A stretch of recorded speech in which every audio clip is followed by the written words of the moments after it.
Здравствуйте, в эфире «Актуальное интервью», в студии Евгений Боженко. Сегодня у нас в гостях Петр Алексеев, генеральный директор Республиканской инвестиционной компании. Название РИК всегда на слуху, поскольку именно эта компания управляет средствами, которые получает республика практически от всех крупных сделок. Подробности деятельности компании известны гораздо меньше. Здравствуйте, Петр Вячеславович. Здравствуйте, Евгений. Первый же вопрос, вот исходя из нашей подводочки. Компания РИК была создана в 2007 году, через 6 лет появилась компания РИК Плюс. За это время что было сделано и как вы оцениваете результаты деятельности? Компания РИК и компания РИК Плюс – это компании специального назначения. Если исходить вообще с самого начала, то компания РИК была создана в результате заключенного мирового соглашения между Республикой и Российской Федерацией по спору по угольным активам. И основная цель данной компании заключается в том, чтобы профинансировать производственную, транспортную и социальную инфраструктуру на территории республики.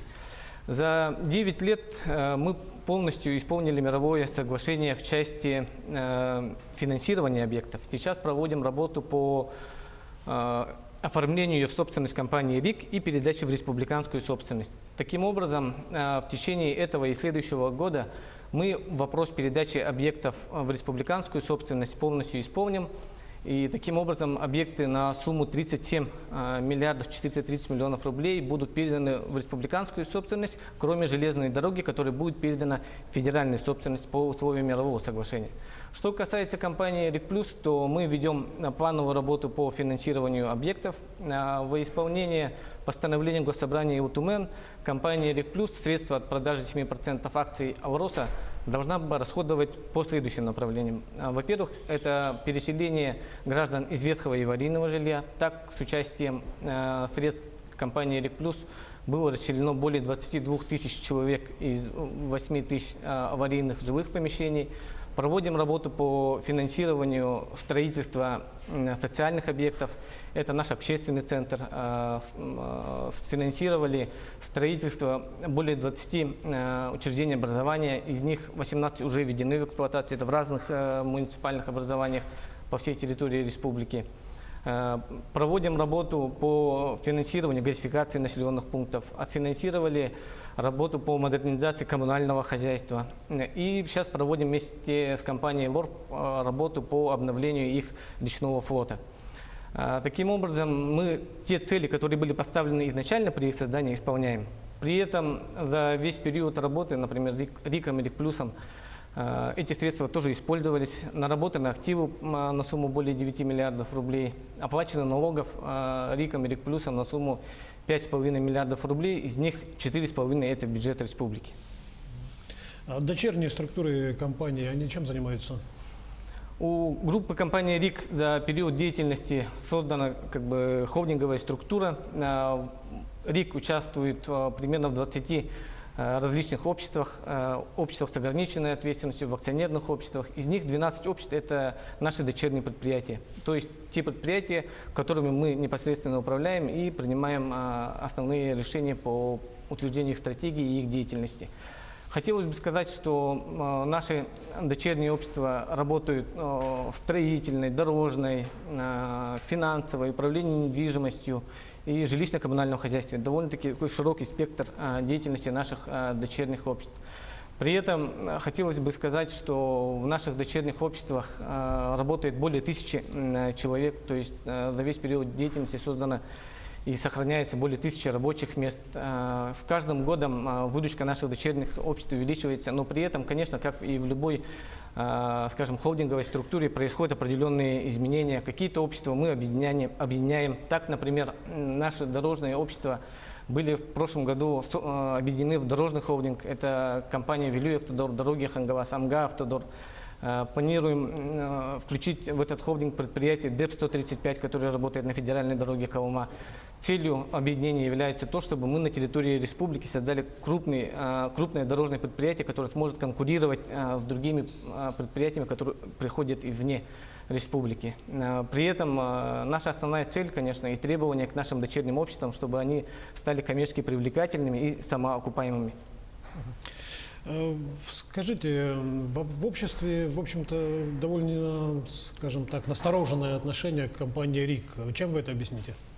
Ну, хотелось бы тут сказать о следующем. Да. Во-первых, наше население очень грамотное, и когда мы рассказываем информацию о деятельности РИК, РИК+, о строительстве объектов по всей территории республики, какие объекты были построены, ну, например, это та же самая железная дорога, тот же аэровокзальный комплекс аэропорта нашего города, спортивный зал «Триумф» на 3000 мест, ну и такие крупные объекты, да, как учреждения образования по всей республике, газификацию населенных пунктов, то, конечно, население оценивает положительно.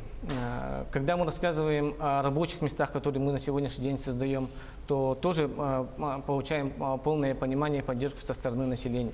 Но вместе с тем, конечно, хотелось бы отметить, что и ведется определенная плановая работа по дискредитации нашей деятельности. Но в ответ мы можем только больше информировать о нашей деятельности.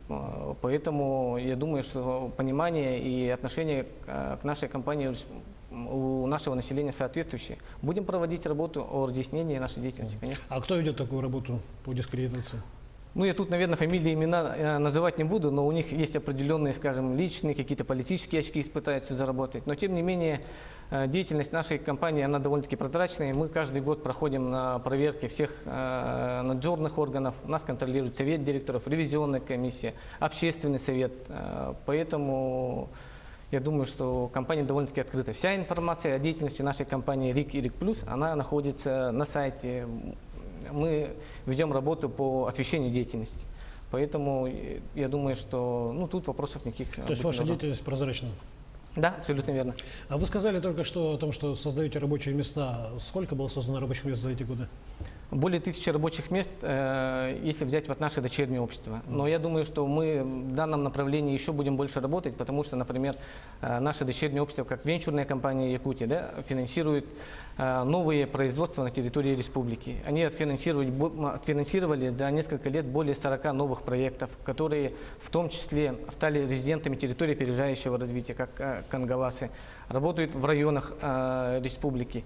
Если мы будем плюсовать, скажем, те же наши, скажем, вновь созданные рабочие места нашими дочерними предприятиями, то, конечно, цифра будет намного больше.